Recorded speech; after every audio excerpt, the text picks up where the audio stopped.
When you understand people from the perspective of psychological modeling, it gives you the code.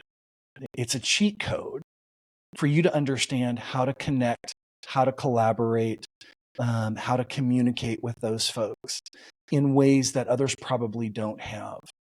Your effectiveness as a human, as a professional, and as a leader go up exponentially when you've got this cheat code at your disposal.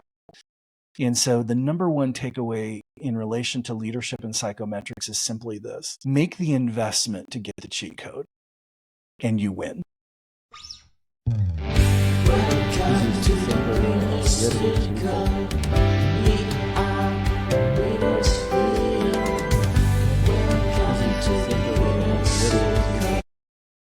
All right, guys, welcome to the Winner Circle with Jay, the podcast where we dive deep into strategies and insight that drive success in business and leadership.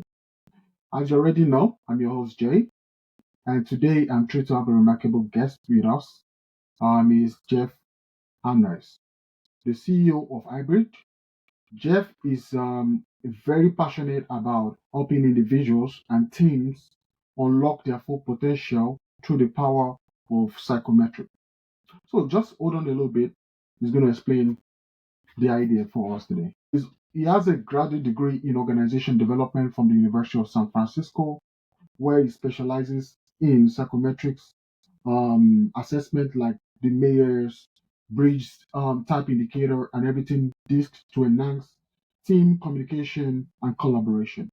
Nice thing today is, in this particular episode, which is the episode 6, titled Using Psychometrics in Business and Leadership, Jeff is going to share his expertise on how tools like Myers-Briggs Type Indicator and everything this can transform communication, foster collaboration, and enhance relationship within organization. So you have to hold on a little bit and you have to join us as we explore the profound impact that understanding behavioral dynamics can have on driving performance and achieving unprecedented growth.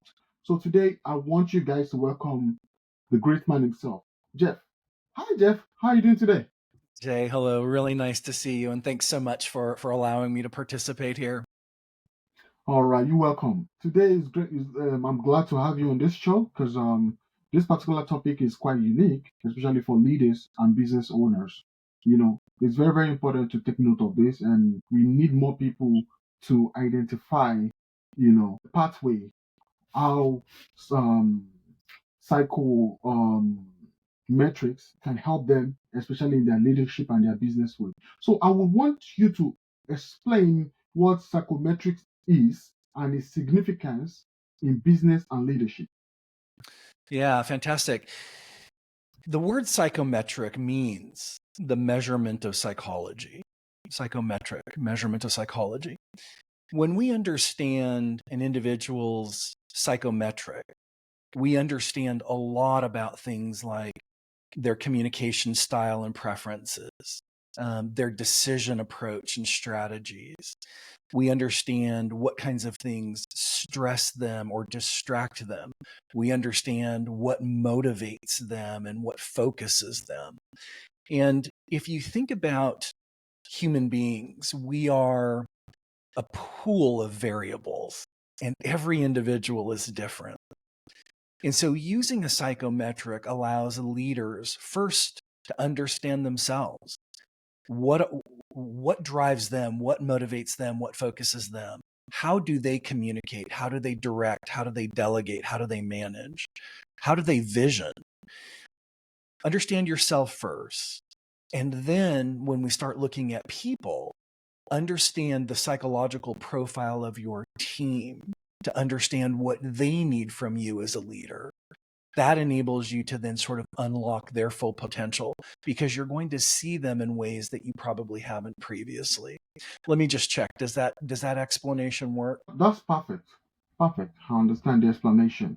So I want you to also elaborate on when it comes to in regards to leadership and business. Is there any difference? Let me make sure that I understand the question. Is there a difference between leadership and? When you're assessing, when you're using the psychometric assessment in business and when you're using it in leadership, is there any, or if you're using it in another field of play, is there any difference? Do you change the assessment or you use only one size fits all for all industry?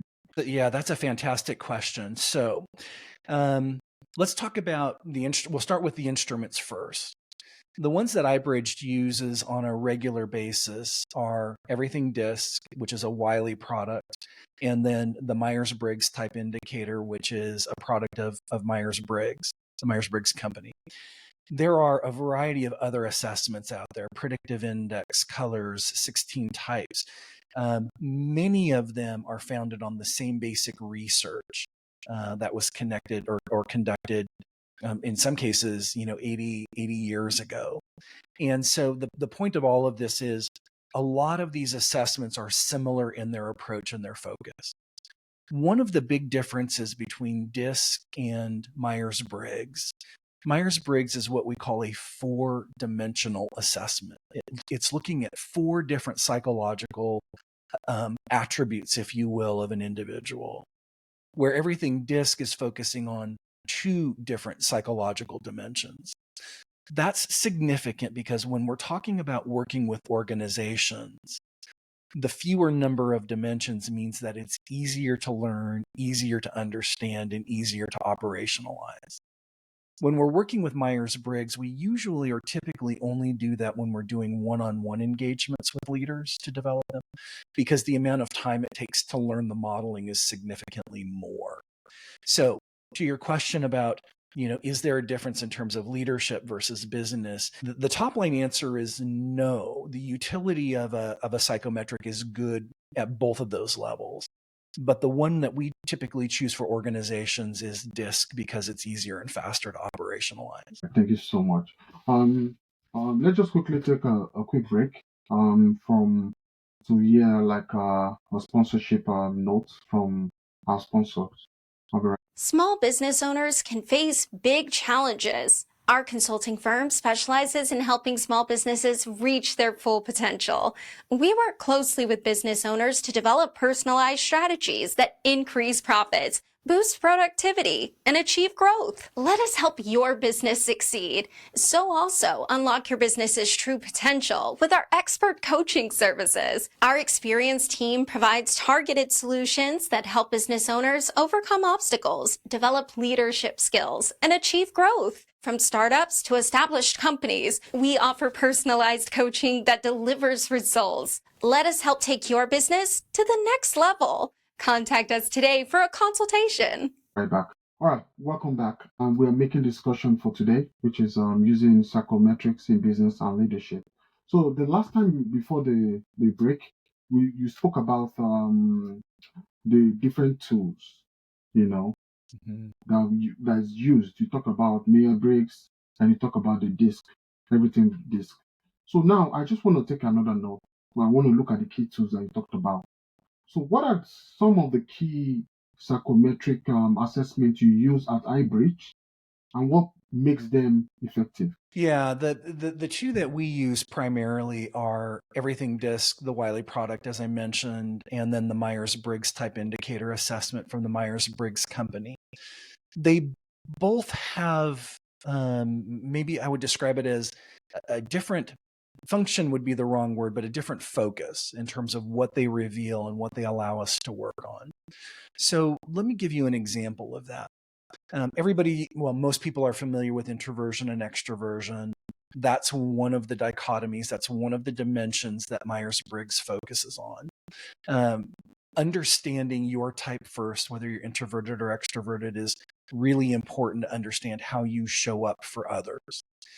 Then understanding that same thing with your team allows you to dig in and go deeper on what adaptations do you need to make to be successful. So for example, if you are an extroverted leader, you are outgoing, you're generally the loudest voice in the room, you generally have pretty strong opinions about what you think is the right way to go. When you contrast that with introverts, introversion is very much an in your head internal thought, internal focus perspective. And so if you're an extroverted leader and you're not pausing to create space for your introverts to offer their perspectives and their opinions. And again, introversion is very much a sort of a deeper thinker would be the way that I would frame it here. If you're not creating space for them to talk and then also inviting them to share their perspective through direct questions, you're very likely not hearing everybody's perspective in the room, which means decisions that you're making or directions that you're going or strategies that you're creating are probably incomplete. That's the first big error. I'm using the word error here. The second big error from my perspective is you very often fail to gain alignment with your team if you don't allow them or create space or invite them to contribute to the decision that's being made. We call that weigh-in to buy-in, that concept. So allowing your team to give a contribution to the decision-making process, there's a straight line correlation to that and the level of engagement or commitment that they're going to have for those decisions.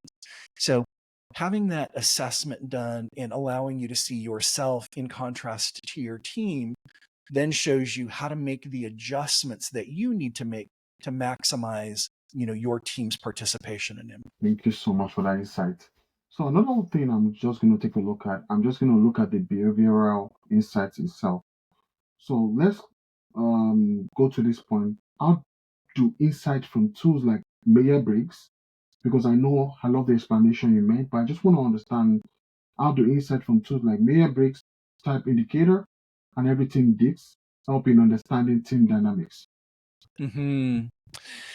Yeah, in both cases, the top line application is the same, meaning let's understand who the leader is, and then let's understand who each individual member of the team is. What is their psychological profile? And remember, we talked about what are your communication preferences and your style. What information do you value when you're taking it in? A good example of that would be strategy versus tactical kinds of information. How do you like to make decisions? What causes stress or disengagement for you, and what is motivating for you? So in both cases, Myers-Briggs and Everything DISC, it allows leaders to see their people from that psychological profile to understand exactly what they need to be able to move forward. So from that perspective, they are operationalized in exactly the same way. I think some of the big differences in terms of Myers-Briggs and DISC at more of a functional level. Myers-Briggs looks at the 4 dimensions are really focusing on where do you get your energy from and how do you approach the world. That's the introversion and extroversion dichotomy. The next level down is sensing and intuition. And from my perspective, it's where do you focus? What has your attention? When we look at sensing types, these are very focused individuals. They're very interested in getting into the weeds and into the details of whatever it is that they're working on. They are very tactical. In fact, I often think of them as, executional excellence because they're going to manage every single detail along the way. But on the other side of the dichotomy is the intuition type, which is much more big picture. So they're not looking down at the details. They're looking at the horizon. These are the people who are thinking about strategy and working from a strategic standpoint, thinking about future state kind of things. Now, the important thing to take away here, Jay, is one is not better than the other.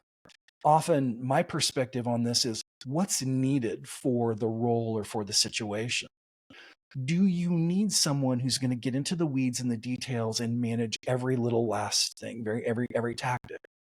Or is the need, I need someone who can be visionary, who can be thinking strategically, who's thinking about a future state? And when you understand that about yourself, it doesn't mean that we can't cross over. It just means that it's going to be more work for us to do, maybe that detailed work if we're more strategic, or, if we're more detailed, doing that more strategic type of work. So that's the second dichotomy. The third one is thinking versus feeling. That's the dichotomy.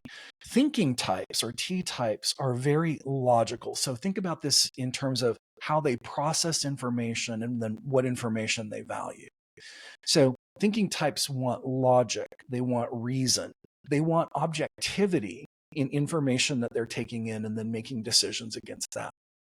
But feeling types are very human-centric. The decisions that they're making are going to have a concern of, are we making a good decision for people? Are we making a good decision for our customers? Are we making good decisions? Are people going to like what we're doing? As a result of that, a lot of their information is much more subjective. A lot of their decision making is much more subjective, and the subjectivity is always based on that human centricity, if you will. The final dichotomy in Myers-Briggs is judging and perceiving, and this is a bit of an operational focus. I like to describe the judging folks as folks who are very motivated to get things done. They like process, they like structure. These are folks who have a list of what they're going to get done during the day, and they're energized when they can check stuff off their list. That's a source of energy for them. They feel like they're being productive, and they feel like they're delivering value from that perspective. On the other side of the dichotomy, though, is that perceiving type. And perceiving folks are very ideation oriented. I like to describe them as folks who will take what you have, what exists, and they'll ideate around how to make it better or great. And so the value that they bring into an organization is really this ability to see optionality, to see ways, incremental or sometimes exponential ways of improvement. And so again, it's not that one is better than the other. It's sort of what's needed and then what value does each provide.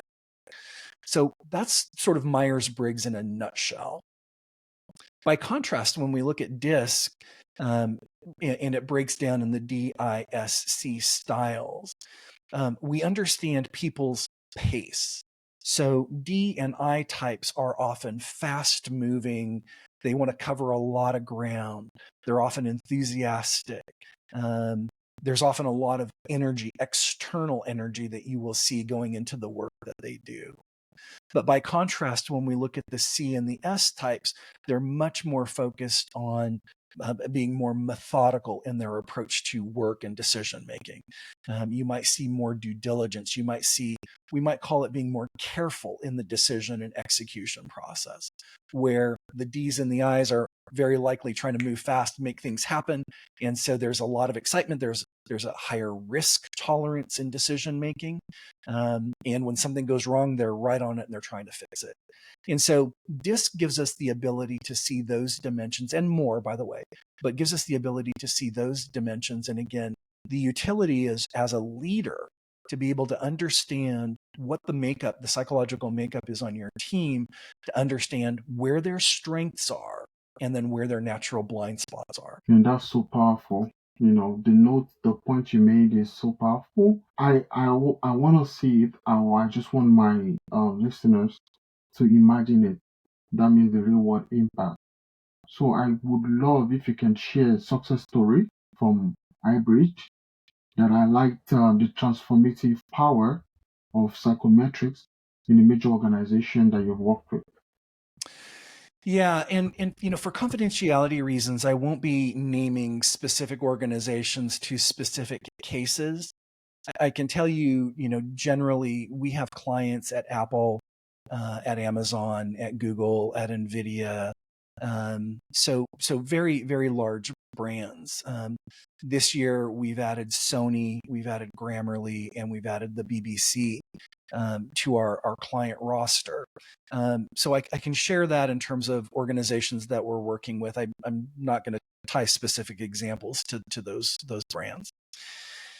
So to answer your question specifically about some success stories, there are a couple, and I've got examples that are at the organizational level, and I have examples that are at the individual level.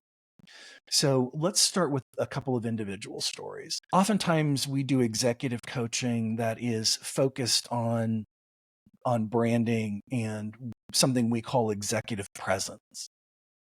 And oftentimes what I find, and I really hope you appreciate this perspective, I'm in the San Francisco Bay Area, and so we work with a lot of executives who are in the tech sector.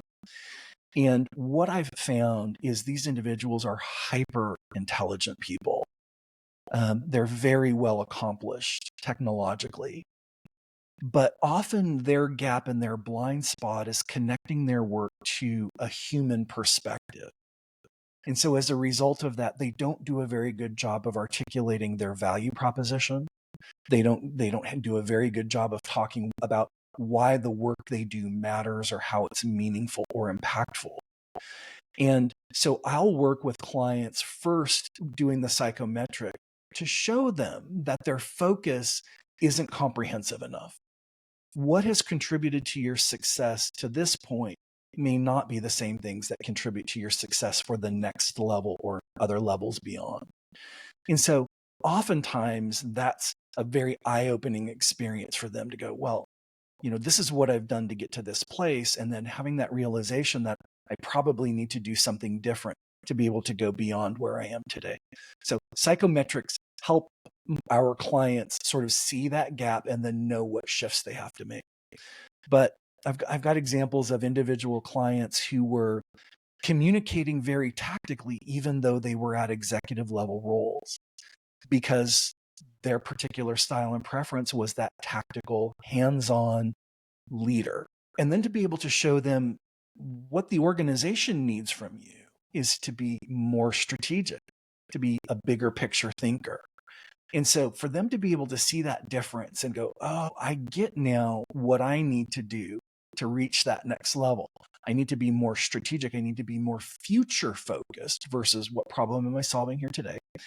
And then sort of build that into their presence in the organization. And I've got dozens and dozens of success stories that follow that particular pattern. Other patterns go the other way, where I've got leaders who are really good strategists, but they struggle with tactical level details.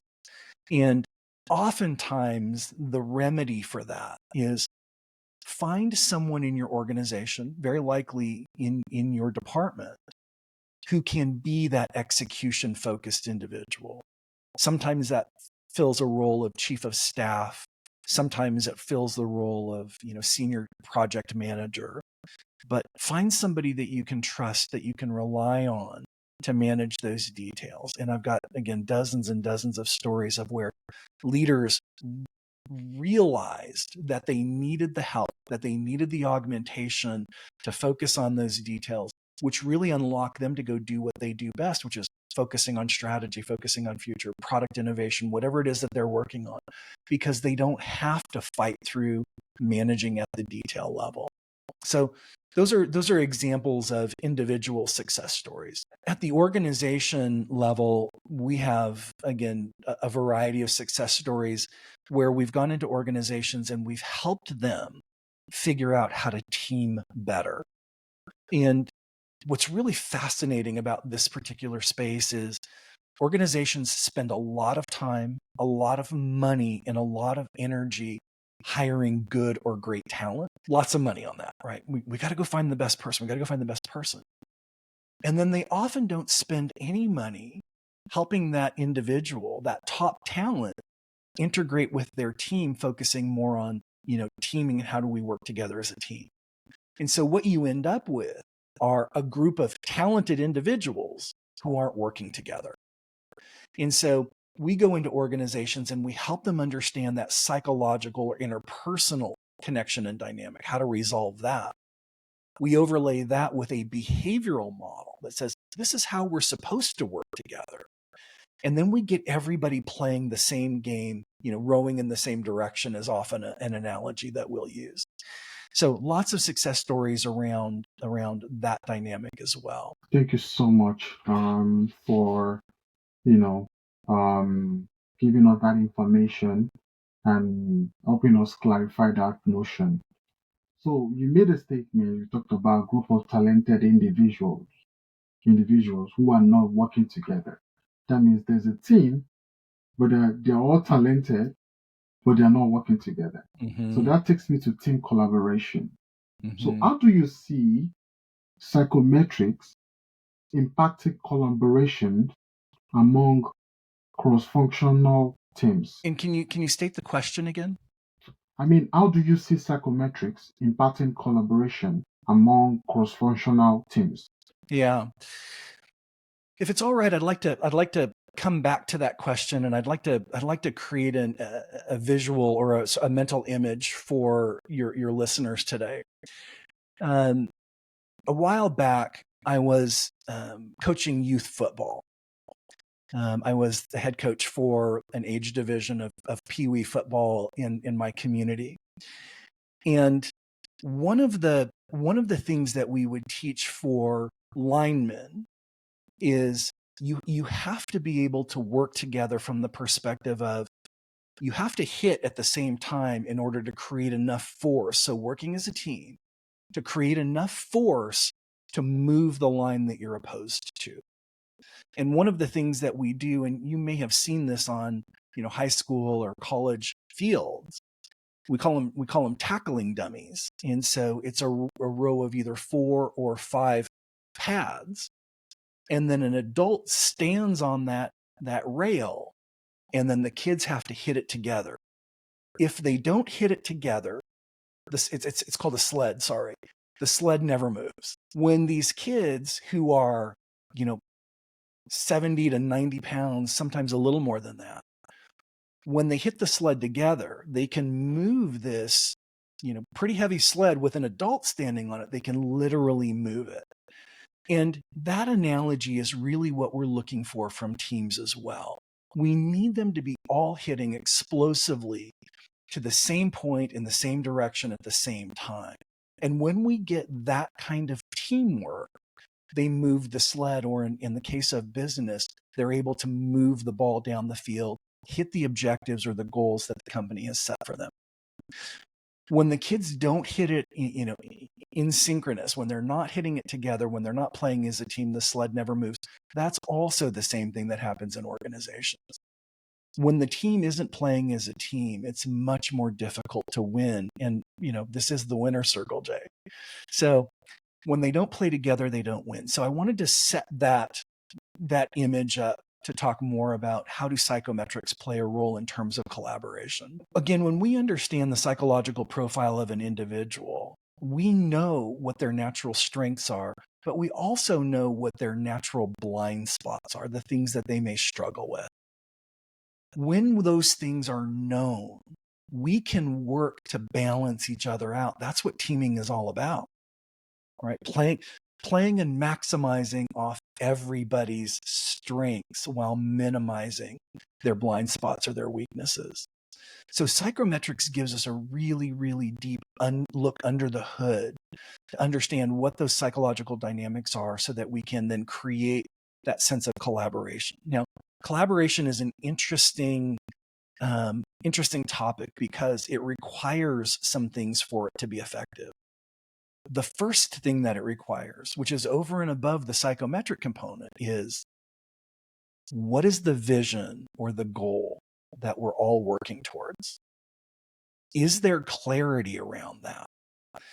I cannot tell you the number of times, Jay, that the leader believes that they've set a clear vision, but the team isn't clear on what that vision is. And that disconnect is one of the Achilles heels for leadership. It's like I've told my team what we want. I've told them 10 times what we want or what we're doing or where we're going.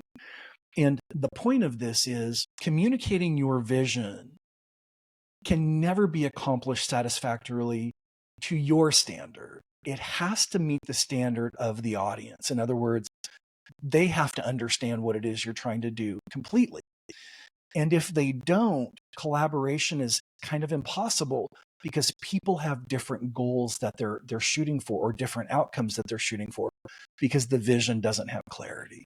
So collaboration requires clarity across the entire organization or in this case, the entire team.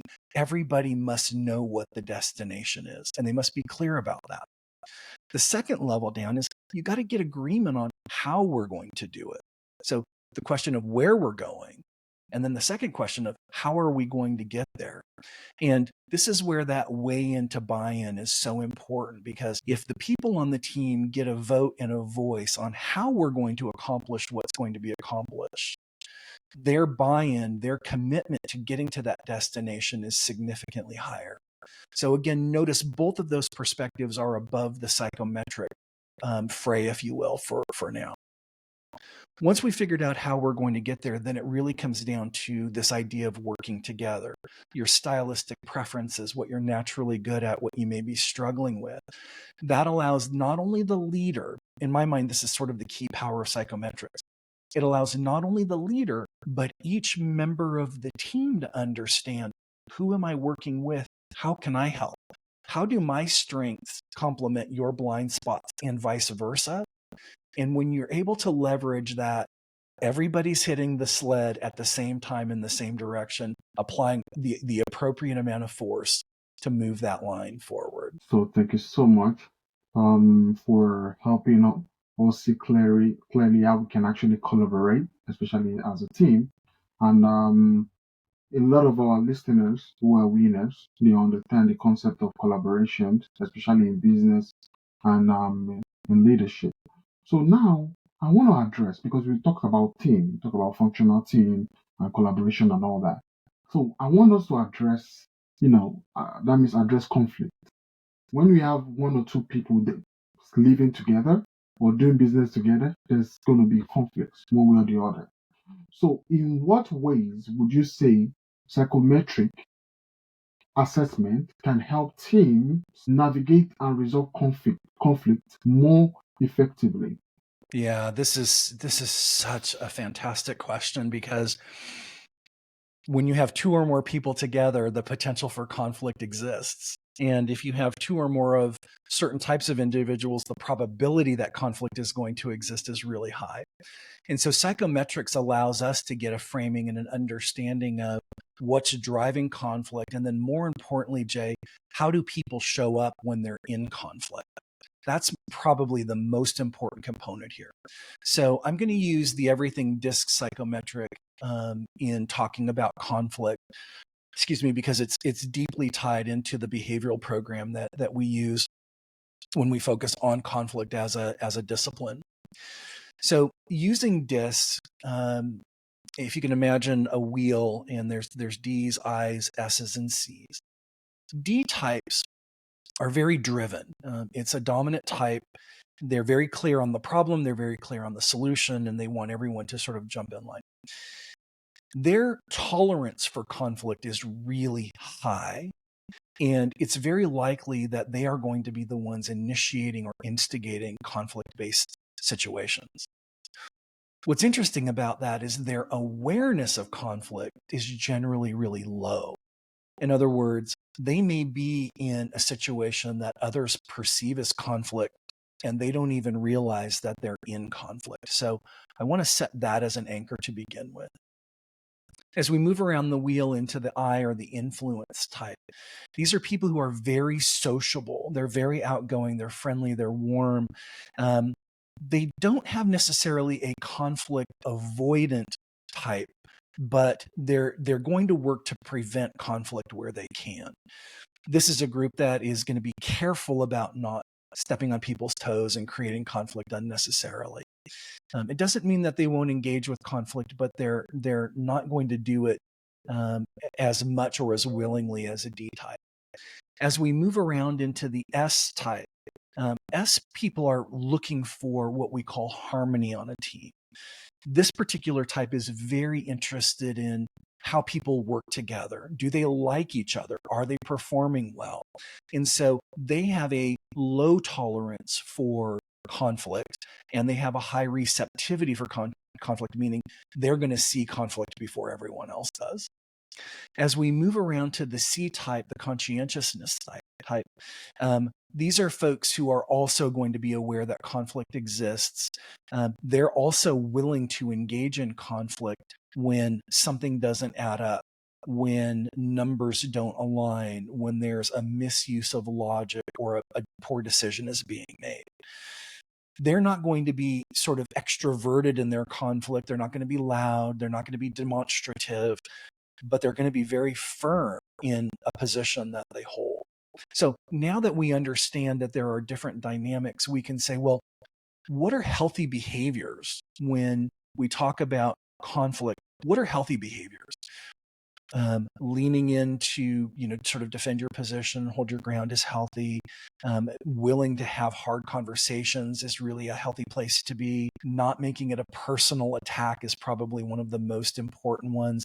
We see that in a whole bunch of different forms.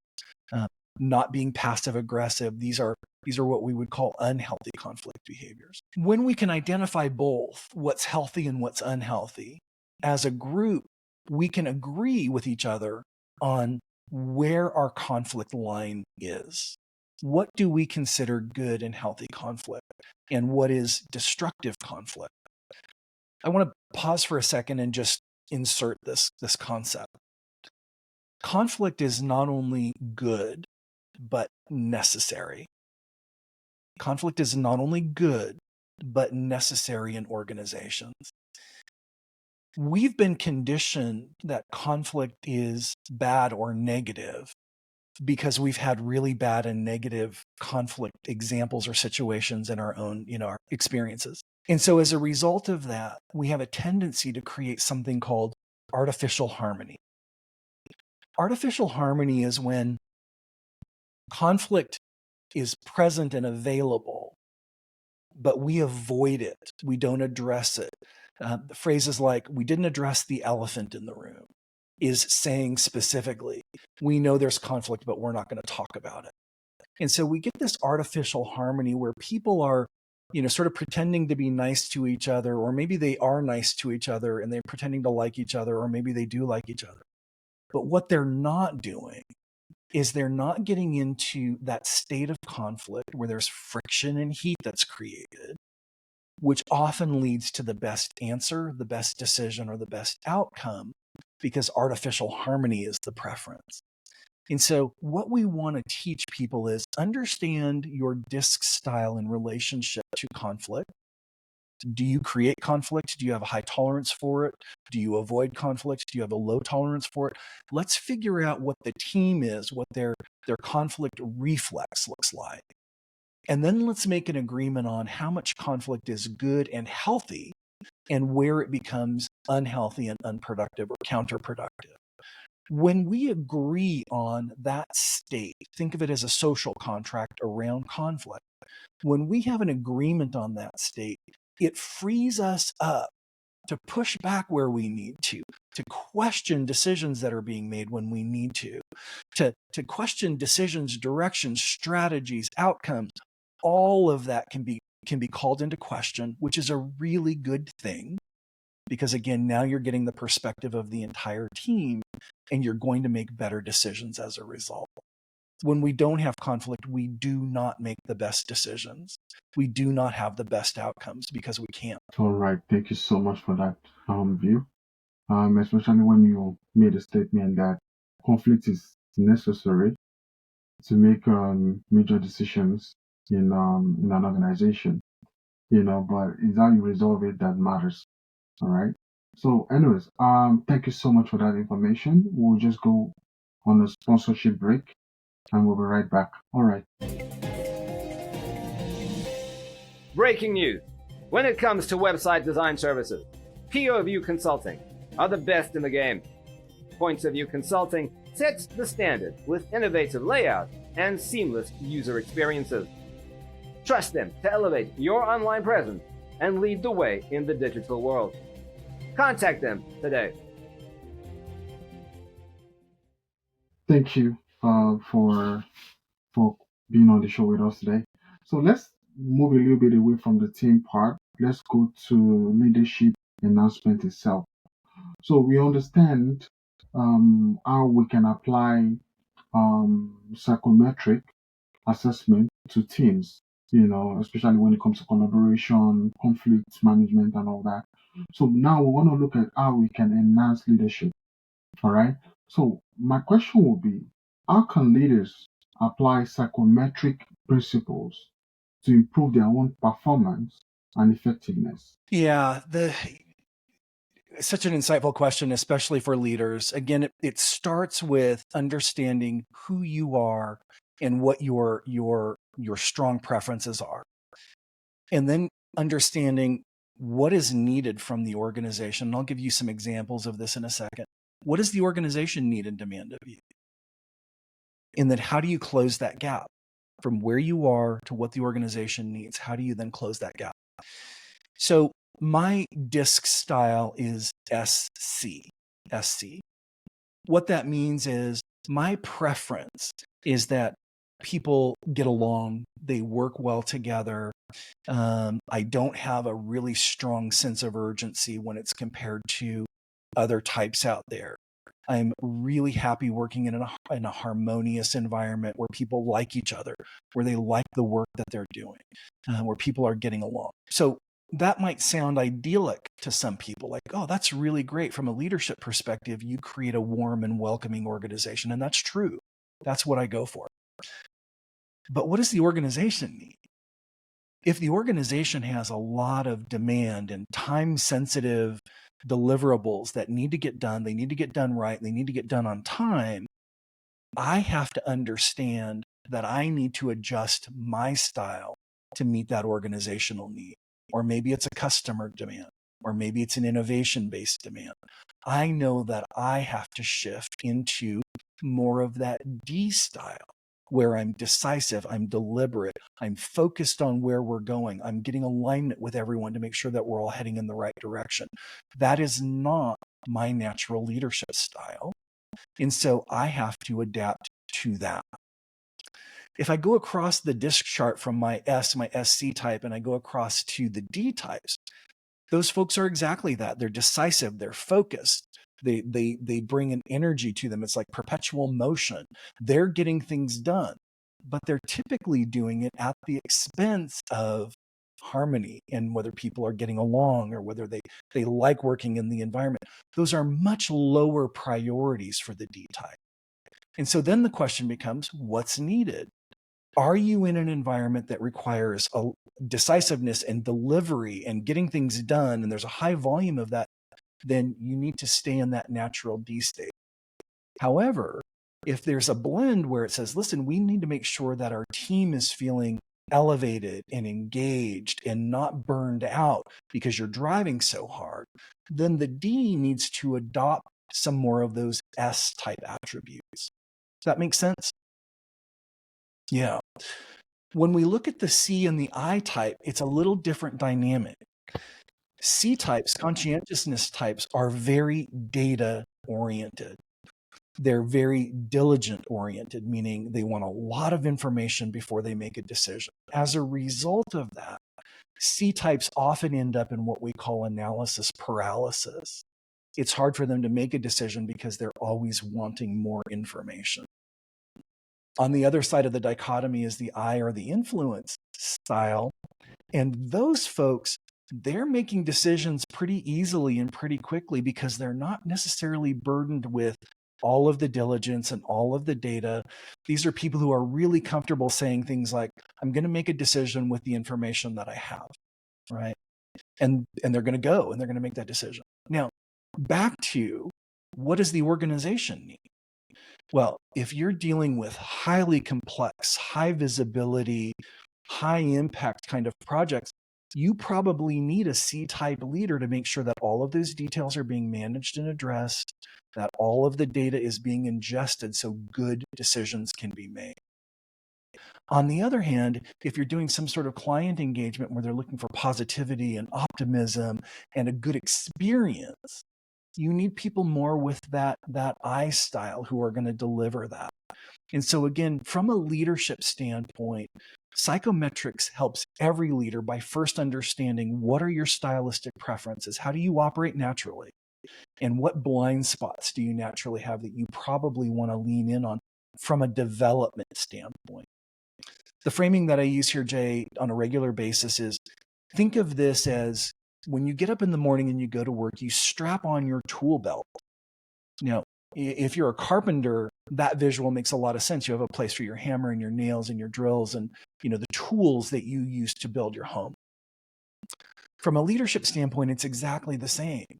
The tool belt that you're strapping on includes things like visioning and strategy and tactics and management, and that list goes on and on. The question is, do you though have all of the right tools to lead the organization, the team that you have, And then can you fill your own blind spots?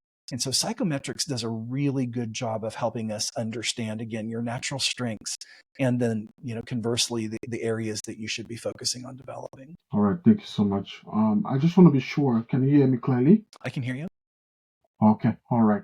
So, another thing I'm looking at right now is what I was going to ask, which is very important also for this conversation, is talking about the practical steps.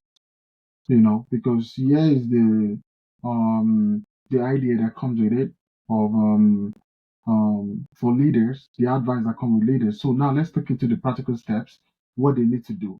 So what would you recommend for leaders who are interested in integrating psychometrics into the organization? Yeah. The easy recommendation is, connect with me and let's talk about how to do that. We've got a variety of tools for a variety of situations that have proven to be very effective across, some of the brands that I mentioned and many that I haven't mentioned. And so we always start by understanding what problem is it that you're trying to solve in your organization, or conversely, what opportunity are you trying to convert? That way, when we make recommendations about specific tools or programs or approaches or strategies, it's tailored to the actual need of the client. And so the first place to start is always with what we call a discovery conversation, where we can learn about what's needed for that leader for that particular situation, and then we can make recommendations from there. If this is something that you want to do on your own, I recommend that you go find a psychometric. Certainly you can connect with me and we can get those assessments for you. But there are versions out there that are available on the web. I don't necessarily have a preference. I think the right thing to do is start with understanding your specific profile, understanding your natural strengths, understanding your natural blind spots.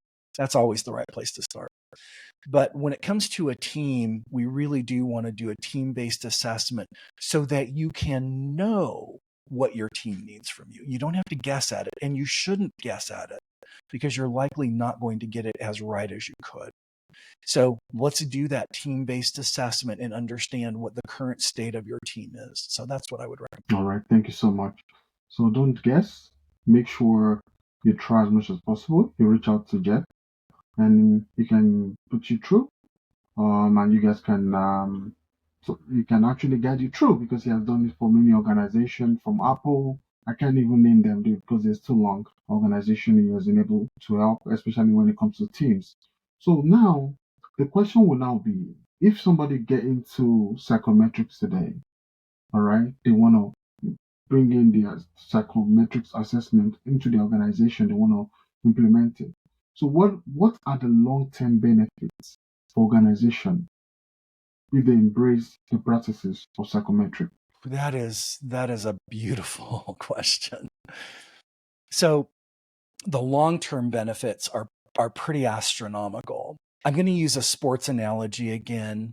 So a lot of kids, when they're coming up and they learn how to play sports, they do it in community-based sports or elementary school-based sports, and they're really learning the foundations of teaming and what are they good at and what are they struggling with, and they get to go work on those things. And so think of it as a foundational or entry point. But as long as they continue to play the sport and they're receiving coaching and they're going out and they're trying and they're competing and they're sort of testing themselves, and then they focus on that continuous improvement, then it opens new doors for them. So maybe you start in elementary school and then you show up in high school and you're a pretty good player in high school. And then if you have those aspirations to go further, because you have that foundation in place, you now are eligible to maybe go play. Of course, skill is required and talent, but you're eligible to go play at the college level. And it may just be community college, who knows? Or it may be, a ranked at like an NCAA classification. From there, you're set up to go play pro sports. Every level that you go is more advanced, more complicated. The competition is much higher and stiffer, and the hits that you're going to take from your opponents are significantly, exponentially harder. So you're learning, you're building skill, your talent is increasing, and your capabilities are increasing the longer you continue to play in that particular sport. Psychometrics is exactly the same. You start off, playing elementary school psychology, if you will. But when you stay in it, you learn now, how do I get better at this? And so the arc, and it doesn't take 10 years like it does to go from elementary school into college, as an example. It doesn't take that long. In a relatively short period of time, I think if you're using it, realistically on a regular basis, you probably have a pretty good command of psychometrics within 6 to 8 months. After that, though, what we're looking for is mastery. How do you really take it to the next level where you're teaching others? And that's probably a couple of year journey. But once you get to that point, your effectiveness in terms of being able to create and lead world-class level teams is now open to you. And so the long-term arc for me in terms of psychometrics is, how do you put the best people on the team? And then how do you maximize their productivity and output? In other words, how do you compete at the highest levels? And that's, I think, the long-term outcome or expectation for psychometrics is, how do we win? How do we win? And this is probably one of the most important strategic competitive advantages that any organization can have. Thank you so much for that word. How do we win? Of course, we are winners, so we would win, and that's why we have you on the show. So what advice would you give to new leaders looking to effectively use psychometrics to enhance their teams? Yeah. And you're probably going to get a little fatigued hearing me say this, because it's really the same cycle. It starts with understanding you. What are your natural talents? What are your natural gifts? What is your natural superpower? How do we magnify and amplify that? How do we also then understand what are your natural blind spots so that you can make decisions about what you want to focus on developing? It always, new leaders, my best advice to them is get really clear on what you're really good at and what you're not really good at. And then make good decisions about what you want to work on to be more effective. For me, part of the decisioning criteria goes back to, what does the organization need? So you may say, gosh, I'm not very good at managing details. Okay. Does the organization need you to manage details? If they don't, I might not make that a priority in terms of my self-development. Does that make sense? Yeah. So understanding your current state, understanding your strengths, your blind spots, weaknesses, then matching the things that you're going to focus on developing based on what your organization needs. That's the best advice that I could give anyone. Thank you so much. Just like you said they should be clear about what they are good at and what they are not good at, which is very important. And they should understand what their strength is. So it's very, very important to understand your strength. So once you understand that, you know your weakness, then you're already on a good path to greatness. So, but before we conclude, what is one takeaway you would like our listeners to remember about integrating psychometrics into business and leadership? I think the biggest, most important takeaway is this. When you understand people from the perspective of psychological modeling, it gives you the code. It's a cheat code for you to understand how to connect, how to collaborate, how to communicate with those folks in ways that others probably don't have. Your effectiveness as a human, as a professional, and as a leader go up exponentially when you've got this cheat code at your disposal. And so the number one takeaway in relation to leadership and psychometrics is simply this: make the investment to get the cheat code and you win. Thank you so much. Thank you so much. I really appreciate. We thank you for joining us today on the Winner Circle, and we hope to bring you up on the show again when you have a time, so we can discuss some more perspective, especially when it comes to Psychometrics in business and leadership.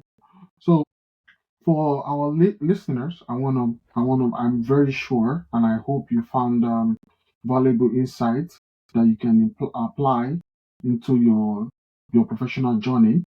So if you find this episode interesting and you love this episode, make sure you subscribe and stay connected with us for more inspiring conversation and strategies to help you reach new heights in your business, in your leadership, and in your career. Until next time, I want you to keep striving for excellence, and remember, the winner circle is always open for those who dare to reach for greatness. Thank you, and see you next time on the winner circle. Welcome to the Points of View Consulting Incorporated. Our experienced team is here to help you achieve your business goals and maximize your success. Take the first step towards business success. Schedule a consultation with us today. Let's work together to achieve your goals and grow your business.